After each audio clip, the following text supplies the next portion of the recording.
The fluorescent lights above the operating table buzzed like angry wasps, casting everything in that sickly hospital green that makes even healthy people look like corpses.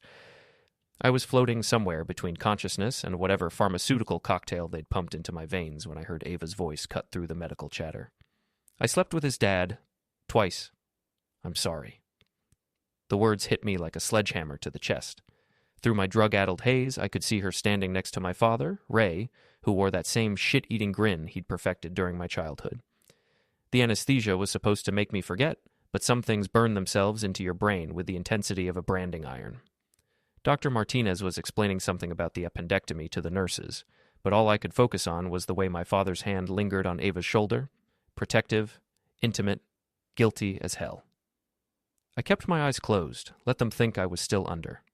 20 years of marriage, and this is how I find out my wife's been playing house with dear old dad. Not through a tearful confession or a heated argument, but through a drugged slip of the tongue in a sterile operating room. The patient's vitals are stable, a nurse announced. He should be waking up soon. Ava straightened up, smoothing her designer blouse. Even in a hospital, she looked like she'd stepped out of a corporate magazine. How long before he can go home? 24 hours for observation, Dr. Martinez replied. Standard procedure. Ray cleared his throat. I should probably head out. Don't want to overwhelm him when he wakes up. Sure, Dad. Wouldn't want to overwhelm me with your presence after you've been overwhelming my wife with something else entirely. They thought they were being discreet, but I caught the look they exchanged. The kind of look that said they'd been sharing more than just concern for my health. Ava walked him to the door, and I heard her whisper something about talking later. When she returned, I cracked my eyes open just enough to watch her. She pulled out her phone and started typing furiously. Her manicured fingers flew across the screen with the urgency of someone trying to contain a disaster. Hey there, sleepyhead, she said when she noticed my movement. Her voice carried that practiced sweetness she used with difficult clients at the tech firm where she worked in HR. How are you feeling? Like someone gutted me, I croaked, which wasn't entirely a lie. The surgery pain was nothing compared to the emotional evisceration I'd just experienced. She leaned over and kissed my forehead, the same lips that had probably been all over my father. The doctor says everything went perfectly. You'll be back to your old self in no time. My old self. The naive husband who worked construction, came home dirty and tired, and never questioned why his wife worked so many late nights or why his father had suddenly become so interested in family dinners. Where's Ray? I asked, testing the waters. He had to leave. Work emergency. Another lie, delivered with the same professional polish she used in her corporate presentations. Over the next few hours, as the anesthesia wore off and the pain medication kicked in, I watched Ava like a hawk. She made 3 phone calls, each one more hushed than the last.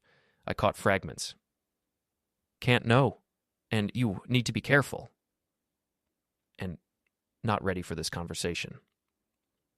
The thing about being underestimated your whole life is that people forget you're capable of paying attention. They see the blue-collar guy with calloused hands and assume you're too simple to connect the dots. Ava had been making that mistake for years, and now it was going to cost her everything.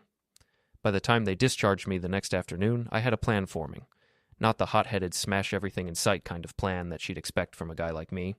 Something smarter, something that would hurt her where it mattered most, her precious reputation and her carefully constructed image of success. The ride home was quiet, except for Ava's nervous chatter about work and how she'd rearranged her schedule to take care of me. I nodded and made appropriate sounds while my mind raced through possibilities. Our house sat on Maple Street, a modest 2-story that I'd been renovating for the past 3 years. Half the projects remained unfinished because Ava always had something more important for me to do. Fix the sink at her mother's place. Help her colleague Connor move into his new condo. Be the reliable husband who never asked questions and never demanded attention. That version of me was gone now, left behind on that operating table along with my infected appendix. I'll make you some soup, Ava said as she helped me to the couch. You should rest. Actually, I think I'll go upstairs. More comfortable in bed. She looked relieved, probably eager to get back to her phone and whatever damage control she was orchestrating. Good idea. I'll bring the soup up in a bit. Before we dive deeper into this story, I have one small request. Please subscribe, drop a like, comment, and hit that hype button to boost this channel so more people can discover these incredible Reddit stories. Instead of resting, I sat at the edge of our bed and really looked at our bedroom for the first time in months. Ava's side of the dresser was cluttered with expensive perfumes and jewelry I'd never seen her wear around me. Her laptop sat open on the nightstand, password protected, but not as secure as she thought. See, the thing about being married to someone for 20 years is that you pick up their habits. Ava used the same password for everything, her birth year followed by her mother's maiden name. She thought she was being clever by adding an exclamation point at the end. I opened her laptop and navigated to her cloud storage. What I found there made my stomach turn in ways that had nothing to do with surgical recovery. Photos, messages, videos, an entire digital archive of her affair with my father dating back 8 months. But that wasn't the worst part. The worst part was finding a separate folder labeled Insurance, filled with screenshots of text conversations with her friends about how to handle the situation if Mike ever finds out. They'd been planning this. Not just the affair, but the cover-up, the manipulation, the gaslighting that would inevitably follow if I discovered their betrayal. I spent the next 2 hours downloading everything to a secure folder on my own device. Every photo, every message, every piece of evidence that proved what they'd been doing behind my back. The technical skills I'd picked up during my brief stint in IT before switching to construction were finally paying dividends. When Ava brought up the soup, I was back in bed, eyes closed, breathing steady.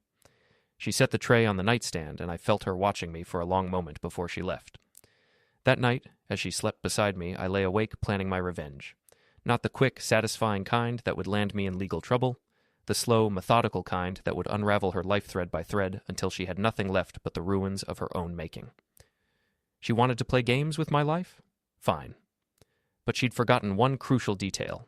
I'd been losing for so long that I'd gotten very good at studying the winners. And now it was my turn to deal the cards. The pain in my abdomen was nothing compared to the cold fury settling in my chest. They thought they'd broken me, but they'd actually done something much more dangerous. They'd set me free. Recovery gave me the perfect excuse to stay home and dig deeper into the web of lies my wife had been weaving. While Ava went to work each morning, playing the concerned wife who needed to maintain her income for my medical bills, I was conducting my own investigation. The first breakthrough came from an unexpected source. Jules, the owner of Murphy's Bar, where I'd been drinking away my sorrows every Friday night for the past year. He stopped by on my third day home, carrying a 6-pack of beer and wearing the kind of grin that meant trouble. "You look like hell, Mike," he said, settling into the recliner across from me. But better than I expected for someone who got filleted like a fish. Jules was one of those guys who seemed to know everyone's business before they knew it themselves. Short, stocky, with graying hair and sharp eyes that missed nothing. He'd run Murphy's for 15 years and had a network of information that would make the FBI jealous. "Thanks for the pep talk," I replied, accepting the beer he offered. Just what every recovering patient needs to hear. "Speaking of things you need to hear," he leaned forward, his expression growing serious. "I've been hearing some interesting gossip about your lovely wife." My pulse quickened, but I kept my voice steady. "What kind of gossip?" "The kind that involves her and that pretty boy Connor from her office. They've been seen together at some upscale places downtown, places that don't exactly scream business meeting. Connor. I'd met him a few times at company parties. Tall, perfectly groomed, drove a BMW that cost more than I made in 2 years. The kind of guy who called everyone buddy and always had a firm handshake ready. Ava had mentioned him frequently over the past few months, always in the context of work projects and team-building exercises. "When?" I asked. "Past couple months. My bartender Tony's got a second job catering events at the Riverside Hotel. Says he's seen them there at least 4 times. Very cozy, if you know what I mean." The pieces started clicking together. The late nights Ava claimed were work emergencies. The new clothes and perfumes. The way she'd started going to the gym religiously and paying more attention to her appearance. But this complicated things. If she was involved with Connor too, then what I'd heard in the hospital about my father was either additional betrayal or something else entirely. "Jules," I said carefully, "I need a favor." "Name it." "I need to know more about Connor. Where he lives, what he drives, his schedule, everything." Jules studied my face for a long moment. "This about what I think it's about?" "Let's just say I'm starting to piece together why my recovery is taking longer than expected." He nodded slowly. "I'll make some calls. But Mike, whatever you're planning, be smart about it. Guys like Connor, they've got lawyers and connections. Guys like us, we've got to be clever." After Jules left, I returned to Ava's laptop with renewed focus. Now I knew what to look for. Sure enough, buried in her messages were conversations with Connor dating back 6 months. The tone was flirtatious at first, then increasingly intimate, but here's what made my anger spike. She was playing them against each other. My father and Connor both thought they were her only secret. She'd created separate narratives for each relationship, telling Connor that her marriage was loveless and telling my father that she was lonely and unappreciated. The woman was running a masterclass in manipulation, and I'd been too blind to see it. That evening, Ava came home with takeout from my favorite restaurant and that overly bright smile she used when she was overcompensating. "How was your day, honey? Did you rest like the doctor ordered?" "Mostly," I said, accepting the bag of food. Jules stopped by. "Brought beer." Her smile flickered for just a moment. "That was nice of him. What did you two talk about?" "Work stuff, construction projects, guy talk." I shrugged like it was nothing important. "He mentioned seeing you downtown a few times recently. Said you looked stressed." The lie rolled off my tongue easily. Amazing how natural deception becomes when you're surrounded by it.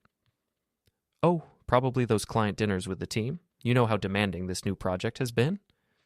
Another lie, delivered with practiced ease. She was good at this. I had to give her credit for that. Over dinner, I started probing gently. Asked about Connor, about my father, about her work schedule. Nothing direct, just the kind of casual conversation that married couples have every day, but I was listening for inconsistencies, watching for tells. She had them. Little things that I'd been missing for months.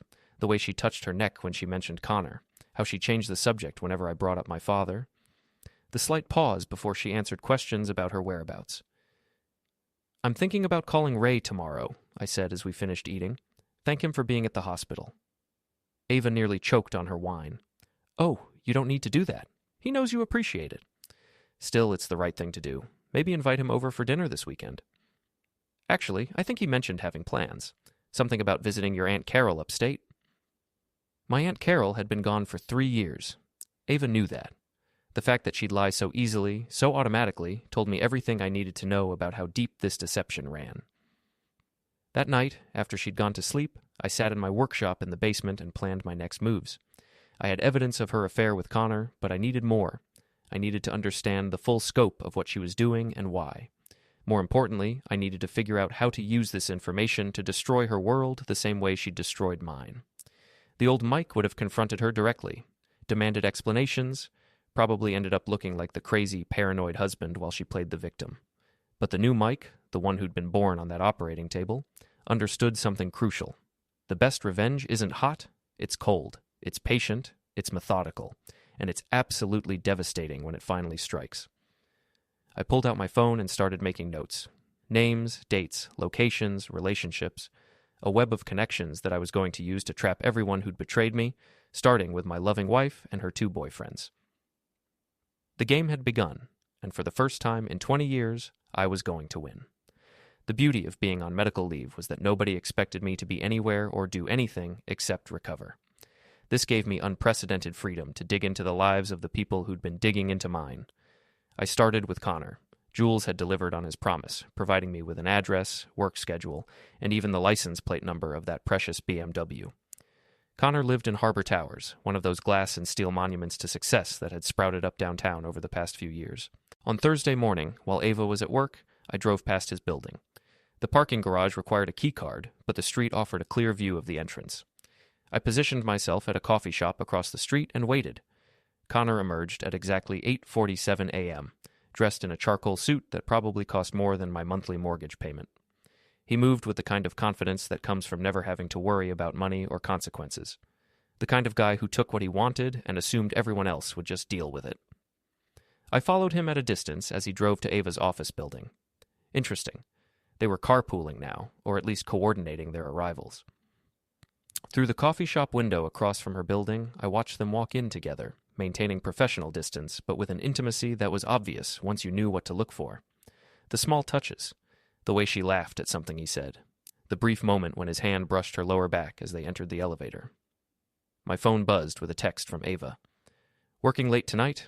Client presentation prep? Don't wait up." I smiled grimly and typed back. "Feel better. I'll probably turn in early anyway."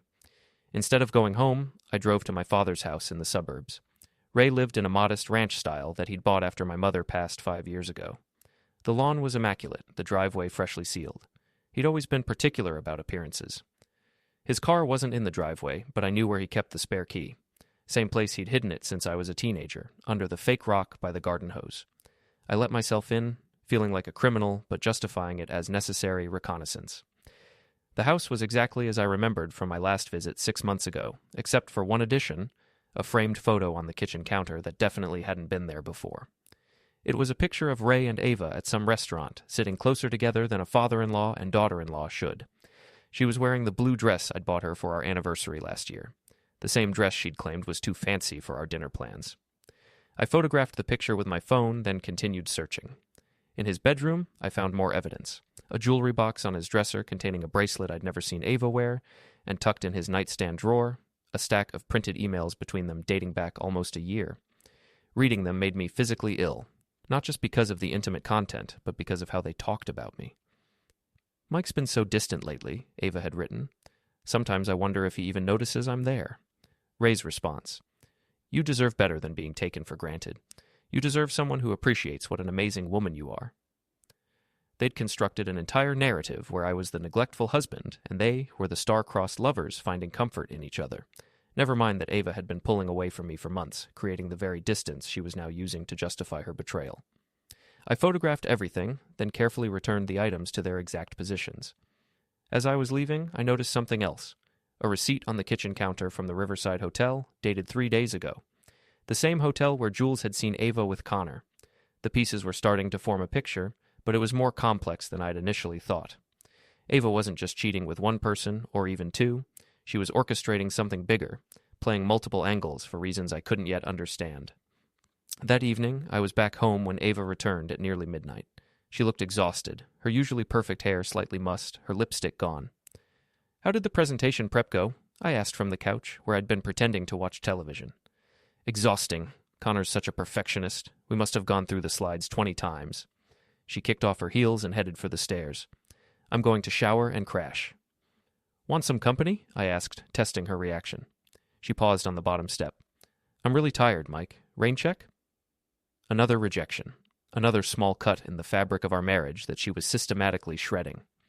After she went upstairs, I checked her laptop again. New messages, this time in a group chat with 3 of her female colleagues. They were discussing weekend plans, but buried in the casual conversation was a reference that made my chest tighten. "Can't wait for Saturday," one of them had written. "This is going to be epic." Ava's response: "Everything's in place.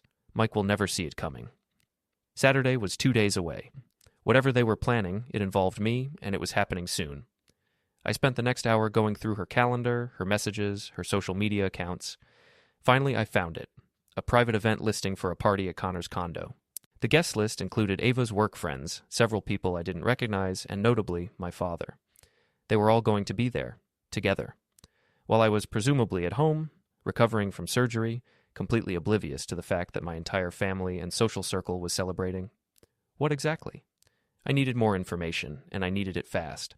But more importantly, I needed to decide how I was going to respond to whatever they had planned. The old Mike would have shown up uninvited, made a scene, and probably gotten thrown out or arrested. But the new Mike was learning to think strategically. If they wanted to play games, I'd give them a game they'd never forget. I picked up my phone and called Jules. "I need another favor," I said when he answered. "And this one's going to require some creativity." "I'm listening." "How do you feel about crashing a party?"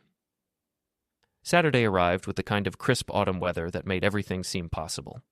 Ava spent the morning puttering around the house, making small talk, and acting like she didn't have a care in the world. She was good at compartmentalizing. I had to give her that. "I'm thinking about going to see a movie tonight," she said over lunch. Sarah invited me to join her and some friends, girls' night out. Sarah was one of her work colleagues, part of the group chat I'd been monitoring. Another lie, delivered with the casual ease of someone who'd had plenty of practice. "Sounds fun," I replied. "I'll probably just stay in, catch up on some reading." She looked relieved. "Are you sure you'll be okay by yourself? I could stay home if you need me." The fake concern was almost insulting. "No, go have fun. I'm feeling much better." She left at 6, dressed in a black cocktail dress that I'd never seen before and carrying a bottle of expensive wine that definitely hadn't come from our kitchen. I watched from the living room window as she drove away, then immediately called Jules. "Phase 1 is in motion," I told him. "We're ready on this end. Tony's got the catering van, and I've got the equipment. You sure about this?"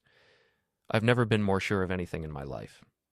Jules and I had spent the past 2 days planning what we were calling Operation Transparency. The goal wasn't just to expose Ava's betrayal, but to do it in a way that would maximize the damage to everyone involved while keeping me legally protected. I drove to Harbor Towers and parked in the visitor section of the garage. Jules was waiting in a catering van borrowed from his friend Tony, complete with uniforms and legitimate-looking paperwork. The building's concierge barely glanced at us as we wheeled in a cart loaded with what appeared to be party supplies. Connor's condo was on the 15th floor, and the sounds of celebration were audible even through the heavy door. I could hear laughter, music, and the clink of glasses. My wife's voice rose above the others at one point, bright and happy in a way I hadn't heard in months. "You ready for this?" Jules whispered. I nodded and knocked on the door. Connor answered, looking slightly annoyed at the interruption. He was holding a glass of wine and had loosened his tie. Behind him, I could see at least 20 people scattered throughout the spacious living room. "We didn't order any," he began, then stopped when he recognized me. His face went through several expressions in rapid succession: confusion, recognition, and finally, something approaching panic. "Surprise," I said cheerfully. "Hope you don't mind if we join the party." Before he could respond, I pushed past him into the room. The conversation died as people turned to see what was happening. I spotted Ava immediately, standing near the floor-to-ceiling windows with a group of her colleagues. She looked like she'd seen a ghost. My father was there too, sitting on the leather couch with a beer in his hand. He had the decency to look ashamed, which was more than I could say for most of the others. "Mike," Ava recovered first, her training in corporate crisis management kicking in. "What are you doing here? You should be resting." "Funny thing," I said, loud enough for everyone to hear. "I was feeling so much better that I decided to surprise you.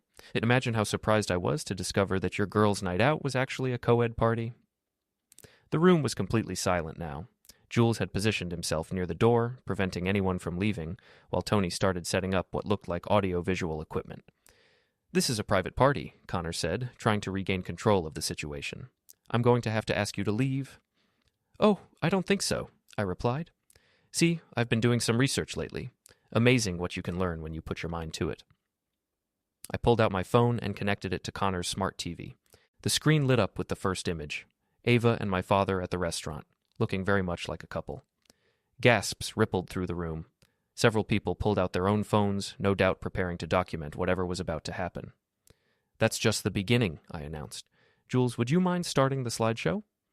What followed was a carefully curated presentation of evidence: photos, text messages, emails, and even some audio recordings I'd managed to capture over the past week.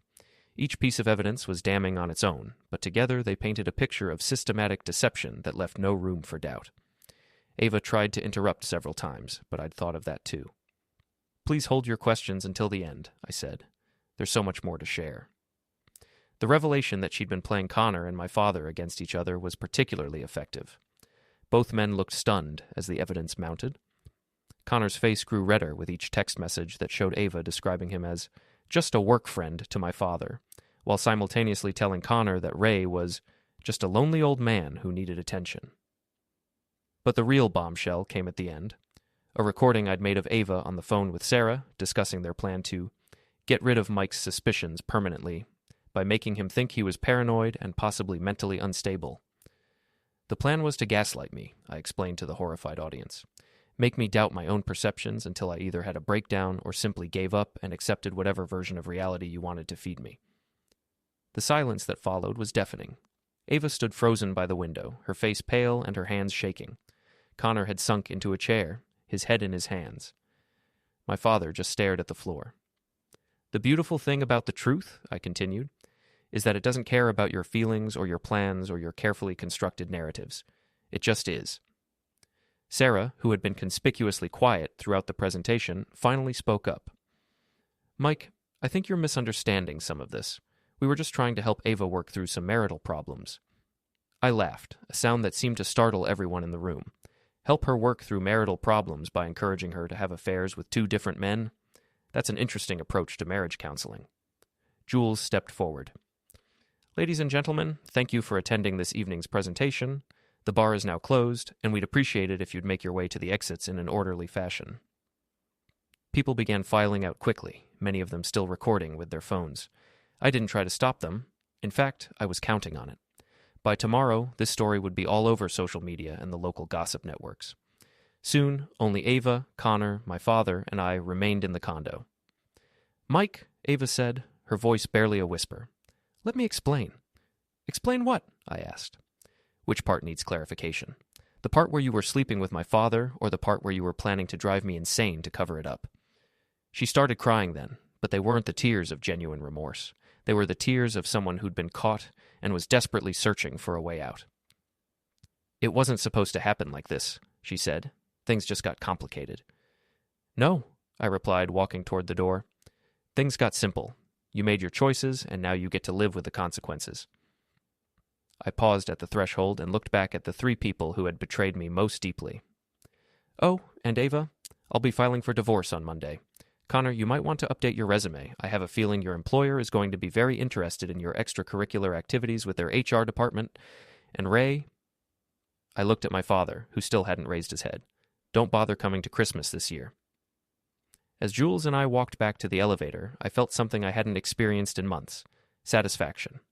Not happiness exactly, but the deep contentment that comes from finally taking control of your own story. The elevator doors closed on the sound of Ava's sobs, and I realized that this was just the beginning. I'd won this battle, but the war was far from over. They'd taught me how to be ruthless. Now they were going to learn what that looked like when turned against them. The fallout from Saturday night exceeded even my most optimistic expectations. By Monday morning, the story had spread through social media like wildfire. Someone at the party had live-streamed portions of my presentation, and the video had been shared hundreds of times across various platforms. Ava didn't come home Saturday night, or Sunday. I spent the weekend methodically packing her belongings and setting them by the front door. Every item told a story of deception. Clothes I'd never seen her wear, jewelry that hadn't come from me, receipts for restaurants where we'd never eaten together. Jules stopped by Sunday evening with updates from his network of informants. Connor's been suspended pending an internal investigation, he reported, settling into his usual chair with a beer. Apparently, the company has strict policies about relationships between departments, especially when one person has influence over the other's employment. And my father? Haven't seen him since Saturday night. Word is he's been calling around, trying to do damage control, but nobody wants to hear it. I nodded, feeling that familiar cold satisfaction. What about Ava? Staying at Sarah's place, from what I hear, but that might not last long. Sarah's husband wasn't too happy to learn about his wife's role in all this. That was an unexpected bonus. I hadn't considered how the revelation would affect the marriages of Ava's co-conspirators, but it made sense. Trust, once broken, has a way of spreading its damage in all directions. Monday morning brought a knock at my door. I opened it to find Ava standing on the porch, looking like she hadn't slept in days. Her usually perfect appearance was disheveled, her makeup smeared, her designer clothes wrinkled. "We need to talk," she said. "No, we don't." I started to close the door, but she put her hand against it. "Please, Mike, just give me 5 minutes to explain." Against my better judgment, I let her in. She stood in the living room, looking around at the boxes of her belongings with something approaching shock. "You're really doing this," she said. "What did you expect? That I'd pretend none of this happened?" She sat down heavily on the couch, burying her face in her hands. It wasn't supposed to go this far. It started innocently enough. Your father was lonely after your mother passed, and I was just trying to be kind to him. By sleeping with him? That happened later. We were both vulnerable, and things just developed. I remained standing, arms crossed. And Connor? Connor was a mistake. A stupid, impulsive mistake that I regretted immediately. Which mistake are you talking about? The first time you slept with him, or the 50th? She looked up at me with red-rimmed eyes. How can you be so cold about this? Cold? I laughed. Ava, you spent months planning to gaslight me into thinking I was losing my mind. You coordinated with your friends to systematically undermine my sanity and my relationships. And you want to talk about cold? We weren't trying to hurt you. We were trying to protect everyone involved. By making me think I was crazy? She was quiet for a long moment. We thought, if you believed you were being paranoid, you'd stop looking for evidence. Stop asking questions. It seemed kinder than having you discover the truth. The casual cruelty of it took my breath away. They'd been willing to destroy my mental health to protect their own comfort. In their minds, driving me to the edge of a breakdown was preferable to facing the consequences of their actions. Get out, I said quietly. Mike, please. We can work through this. Marriage counseling, therapy, whatever it takes. Get out of my house. She stood up slowly. What about the divorce? Can't we handle this privately, without involving lawyers? I stared at her for a long moment. Even now, Even after everything that had happened, she was still trying to control the narrative, still trying to minimize the damage to herself. "You'll be hearing from my attorney," I said. After she left, I called the lawyer Jules had recommended. Margaret Chen was a family law specialist with a reputation for thoroughness and a particular talent for high-conflict divorces. "I've already seen the video," she said when I explained the situation. "Half the city has seen it by now. This should be relatively straightforward, given the evidence you've gathered."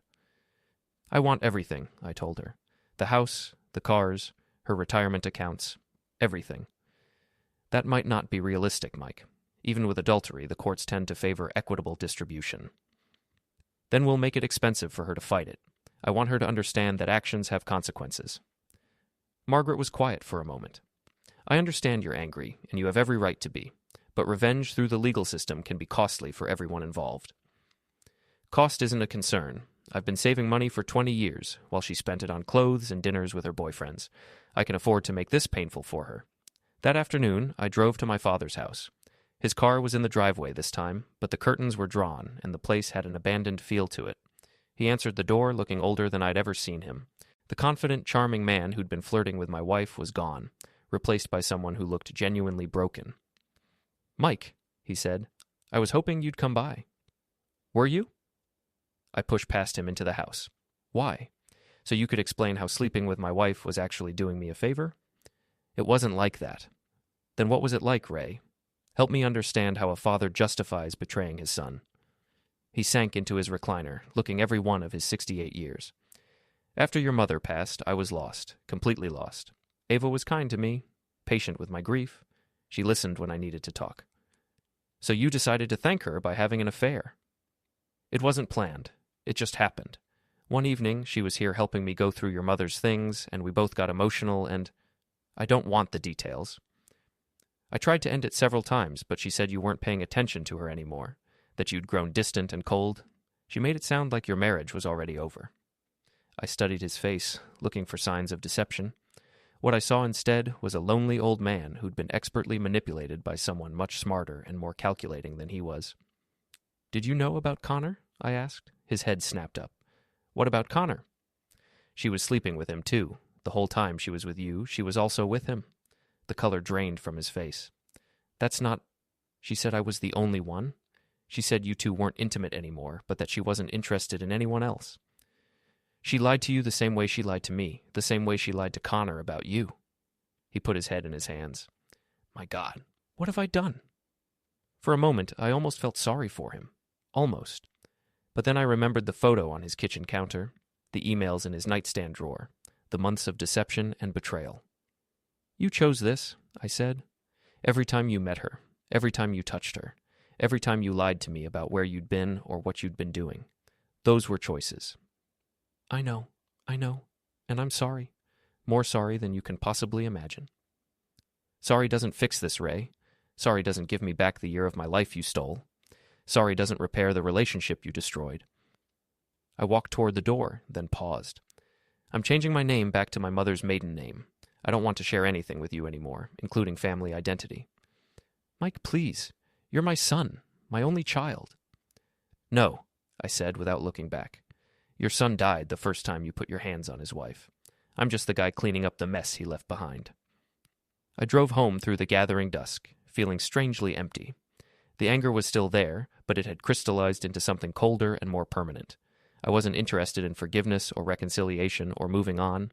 I was interested in justice, and I was going to get it. Over the next few weeks, the consequences continued to ripple outward. Connor was terminated from his job after the company's investigation revealed multiple policy violations. Sarah's marriage imploded when her husband discovered her role in the gaslighting plan. 2 other women from Ava's friend group found themselves dealing with suspicious spouses who'd seen the video.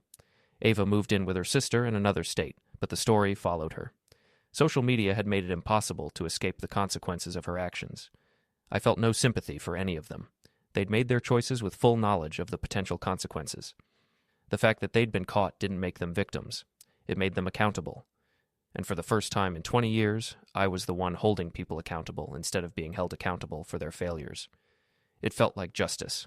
Cold, complete, and absolutely final. The old Mike was gone forever, and I couldn't have been happier about it.